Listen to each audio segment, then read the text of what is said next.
Bonjour à tous, je vais vous montrer une méthode pour pouvoir créer un effet néon sur une photo. Première étape, je me rends dans la palette calque et je crée un nouveau calque. Une fois le calque créé, je passe dans la palette d'outils, je choisis l'outil sélection elliptique. Avant de faire la sélection, je passe dans la barre d'options et je vais paramétrer le contour progressif à environ 20 pixels. Je me positionne sur la photo, je maintiens le bouton gauche et en même temps la touche majuscule, ce qui me permet de tracer un cercle parfaitement rond. Une fois la sélection faite, je passe à la palette d'outils et je choisis l'outil Dégrader. Une fois l'outil choisi, je passe dans la barre d'options en haut à gauche et je fais un clic sur le rectangle d'aperçu contenant le dégradé. Je choisis le dégradé noir et blanc. Je vais maintenant remplacer le noir et blanc par mes couleurs. Je clique deux fois sur le petit carré noir et dans la fenêtre de couleurs, je choisis une couleur au choix. Je vais ici opter pour un rose, mauve et je valide par OK. Je vais glisser mon curseur rose à droite et glisser mon curseur blanc à gauche. Je place mon curseur rose à l'extrême droite et je glisse mon curseur blanc plus ou moins jusqu'au milieu du dégradé. Une fois que c'est fait, je valide par OK.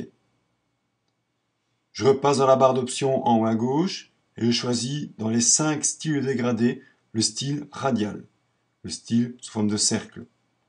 Je positionne mon curseur au centre de la sélection, je maintiens le bouton gauche et je tire jusqu'au bord de la sélection.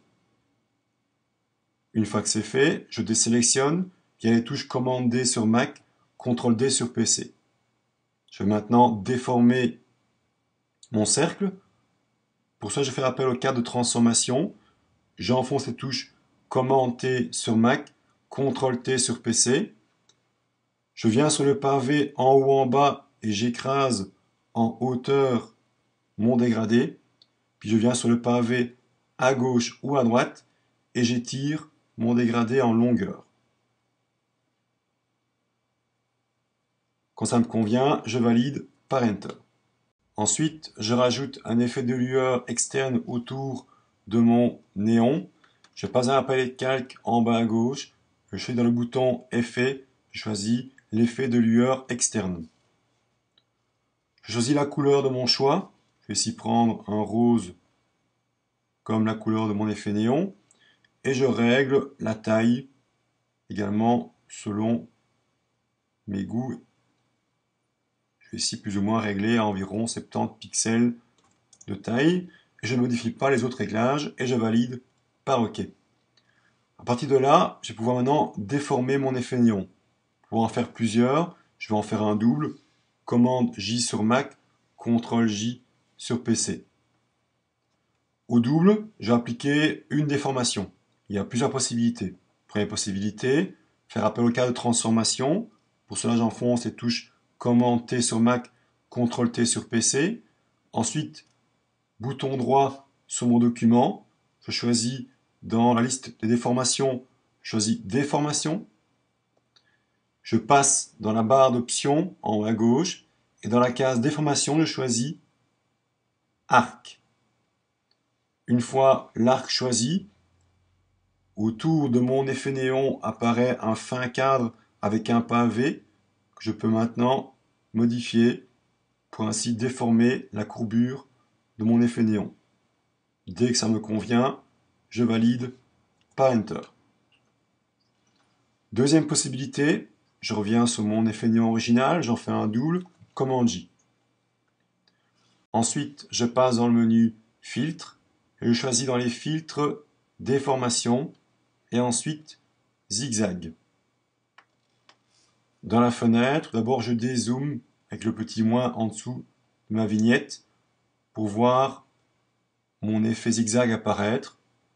Je peux modifier l'amplitude en glissant mon curseur, en passant par la case avec un chiffre positif ou négatif, et ainsi que modifier l'inflexion. En diminuant l'inflexion, j'ai de moins en moins de courbes à ma ligne, et plus j'augmente l'inflexion, plus il y a des courbes. Je vais laisser type rond dans l'eau par défaut, je règle comment ça me convient, et je valide par OK.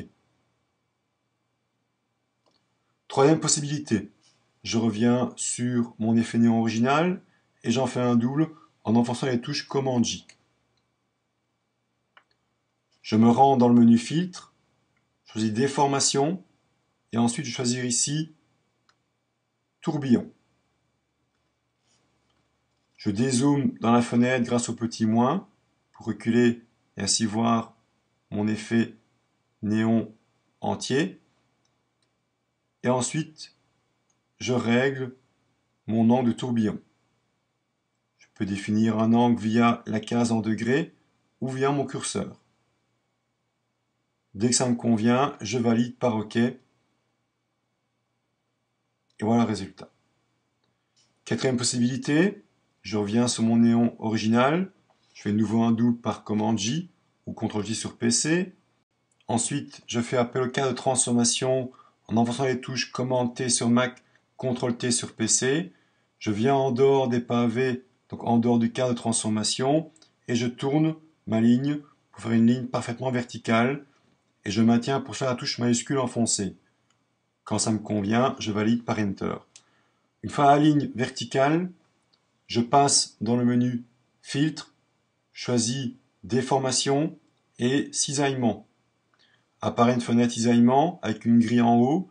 En cliquant sur la ligne noire au milieu de la grille, je peux créer mes propres points et les glisser à droite ou à gauche. Je peux ainsi en créer plusieurs pour ainsi modeler ma ligne. On voit ici en bas que ma ligne suit le mouvement de ma courbe ici en haut sur ma grille. Et quand ça me convient, je valide par OK. Voilà donc plusieurs méthodes pour créer des effets de néon avec des déformations chaque fois différentes.